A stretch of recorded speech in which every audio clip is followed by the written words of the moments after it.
Şimdi peki hocalarımıza başlayalım. Suzinak makamı ezan Eskişehir Hacı Havva Camii. Ay bir saniye Özgün. Hey Francia, can you analiz Monica Naranjo? Europa Gide Arraggio Sinfonica Greetings for Chile. Biliyorum Fransi. Dur bakayım, senin isteğini ben ayırdığımı hatırlıyorum. Dur bakayım, bulayım. Seni de kırmayacağım. Biraz sonra hocamıza bakacağım. Dur bakayım. Ay, şunu da ayırayım, bu da çok güzel. Neyse ayırmayayım. Gelecek haftalara saklayayım bunları. Neydi senin istediğin? Dur bakayım. Monica Naranjo. Bak ayırdım. Monica Naranjo. Açalım onları da. Yapacağım. Şili. Ayırdım Monica Naranjo'yu. Şimdi. Fakat ondan önce hocalarımızın istekleri var. Onları yapacağız. Suzinak makamı ezan. Bir kere Suzinak makamı ezan. Hacı Havva Camii Murat Oykun okuyan arkadaşlar. Suzinak makamı Rast makamının bir farklı hali. Rast makamına benzer fakat Rast içinde Hicazkar bir yapısı var. Hicazkar'a benzer bir şey vardır. Kararı Rast, yani sol de denebilir. Sol, la, si, do, re, mi, fa, sol, fa, sol, la, di, re. Hicazkar gibi. Fakat karar sol. Aslında Hicazkar'a çok benzer fakat içinde farklı. Yani Rast'a da benzediği için Rast'ın giriş karakterini de andıracaktır. Çok benzerler. Yani makamların bazıları birbirine çok benzer. Ama önemli olan işte Suzinak makamı karakterinde yazan. Okunur mu? Çok. Dinleyelim. Allahu Ekber, Allahu Ekber. Tizden giriyor hoca. Benim hatırladığım Suzinak makamı inici bir makamdı diye hatırlıyorum. Bir bilgilerimi tazeleyeyim. Suzinak makam benim bildiğim inici bir makam olması lazım. İşte 3. Selim döneminde kullanılmaya başlıyor makamın karakteri. Bakalım şöyle. Rast beşlisine tiz tarafta Hicaz dörtlüsü ekleniyor. Peki basit ve zirgüleli olarak. Ha evet. Doğru tabii. Basit ve zirgüleli olarak. Zirgüleli Suzinak, şimdi hatırladım. Birazcık daha iyi oldu. Yani Suzinak makamında Rast beşlisine Hicaz dörtlüsü ekleniyor. Rast beşlisi. Hicaz'da da yukarıda da dörtlü olarak Hicaz ekleniyordu. Fakat benim hatırladığım Hicazkar'a benzeyen kısmı zirgüleli olduğu zaman. Pardon. Yani alttaki de Hicaz gibi olduğu zamandı. Peki. Karar perdesi, sol perdesi üzerine konu donanımla güçlüsü Neva seyri. Ne fabrisi? Neva perdesi gibi. Yani tam geçkilerin olduğu ilk işte beşli ile dörtlünün arasındaki notta başlıyor. Arada R'de başlıyor. Göstererek, Hicaz göstererek seyre başlanır. Ve aynen o karakterde başladı yazan bir daha alalım. Allahu Ekber, Allahu Ekber.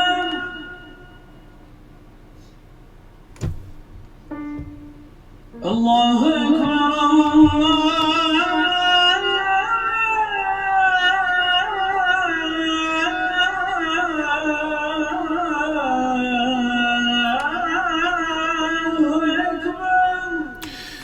Gördüğünüz gibi yukarıdaki Hicaz'ı gösteriyor hoca. Fakat kullanırken tizde bu kapalı ağızla tizleri alıyor gibi alıyor. Bu kendisine dezavantaj da yaratabilecek bir şey tabii ki ileride. Daha tize çıkarken ne yaptığına bakmak lazım. Eşhedü en la ilahe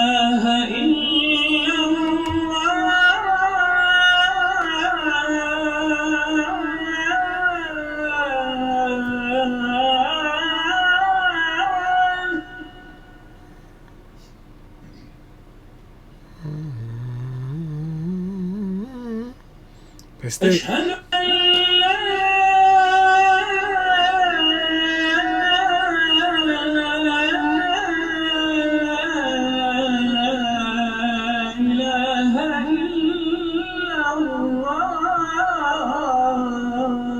Yani şu dinlediğimiz işte Zirgüleli Suzinak. Benim dediğim, başta anlatmaya çalıştım ama biraz unuttuğum için yanlış hatırladım. Çünkü genelde ben Türkiye'de okunan Suzinak ezanları dinlediğim zaman yani genelde beşli olarak ilk girişte rast göstermiyorlar. İnişlerde bol bol Zirgüleli. Hicaz iniyorlar yani. Hicazkar'a benzetiyorlar. Şu an hocamızın okuyuşu çok güzel teknik olarak da zaten. Bir sıkıntı yok. Sadece o girişteki ilk tizde bir kapalı ağızda tizi çıktı. Eşhedü enne Muhammeden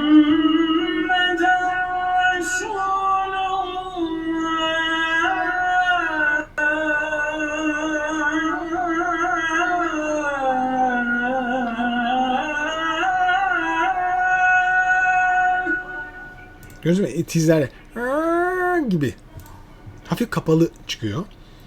Fakat çok sakin okuyor hoca. Bu çok önemli.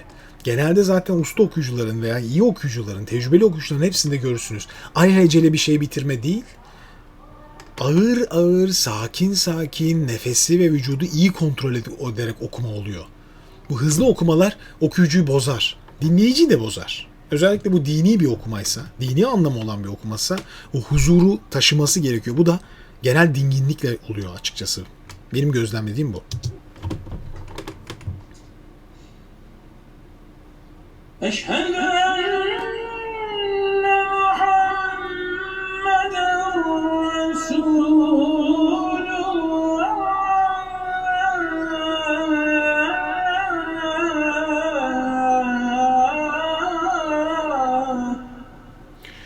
Kayıt kalitesinden de kaynaklı galiba o tizlerin kapanması. Çok net anlaşılmasını engelliyor. Belki biraz daha açık okuyor da hoca olabilir.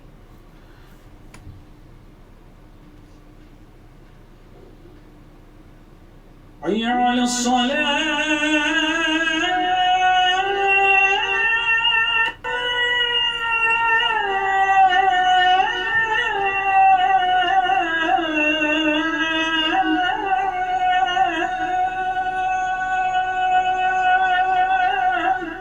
Si bemol başlamış. Si'ye taşındı tabii ki. Yarım ton tizleşti hoca. Şu en tiz çıktığı yere bakacağım.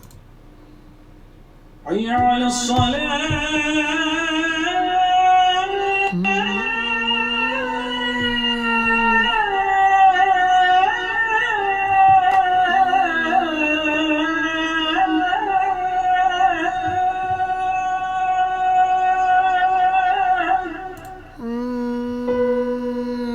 Si natürele kadar geldi. Tizlerde biraz kapatıyor hoca. Ses rengi, ses genişliği bu sesi çıkarabilecek rahatlığa sahip ama kapattığı zaman da o sesler biraz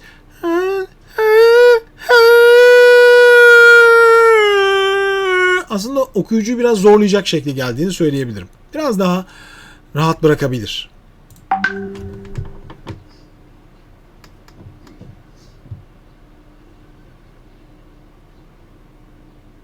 Hayya ale's-salâh.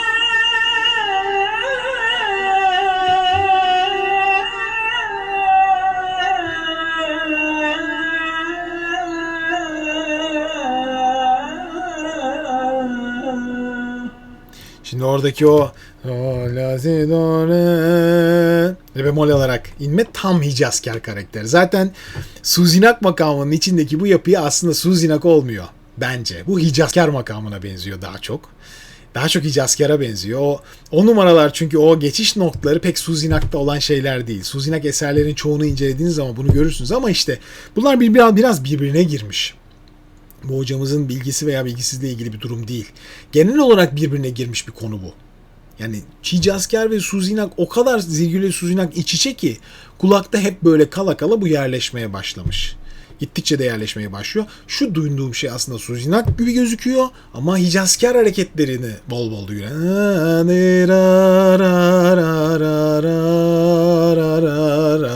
Bu tam bir Hicazkar hareketidir çünkü.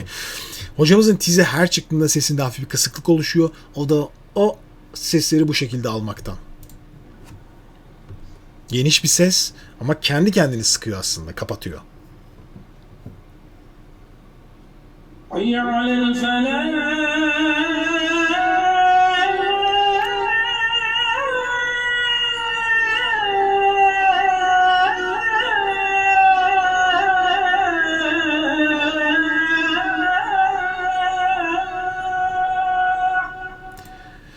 Nefesini sonuna doğru birazcık kaybediyor gibi geldi.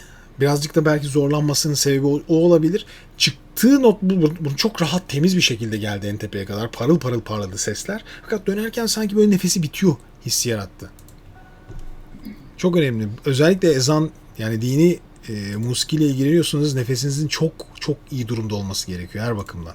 Ve sağlığınızın da doğal olarak. حي على الفلاح.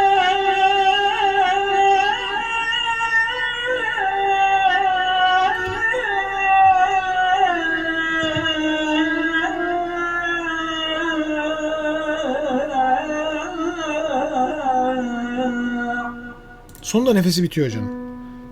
C karar gidiyor şu anda. Neden anlamadım. الله أكبر.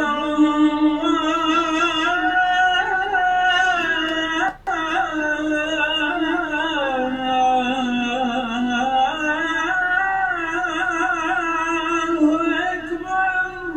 Bakın son seslerde hep bir küçük takılma ve zorlanma oluyor. Bu tamamen konsantre, yani o sesleri dikkat edip etmemesiyle alakalı. Ezana konsantre değil. Sesle alakalı konuşuyorum. O sese bazen dikkatini kaçırdığı için olabilir okuyucunun. Veya nefes yetmiyor olabilir. Bu da başka şeylerden olabilir. Bazen yeterli diyafram kullanamamaktan olabilir. Bazen nefesle alakalı bir sıkıntısından olabilir. Yeterli nefesi alamıyordur mesela. Burnunda deviyasyon vardır. Bunlar nefesin bol alınmasını azaltıyor ve kullanırken de sıkıntı yaratıyor. Birçok sebepten olabilir. Net şu denmez buna hemen başlangıçta. لا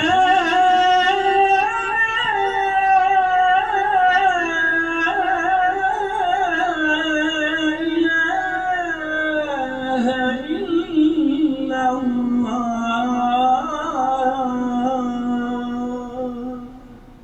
Sesine sağlık hocamızın.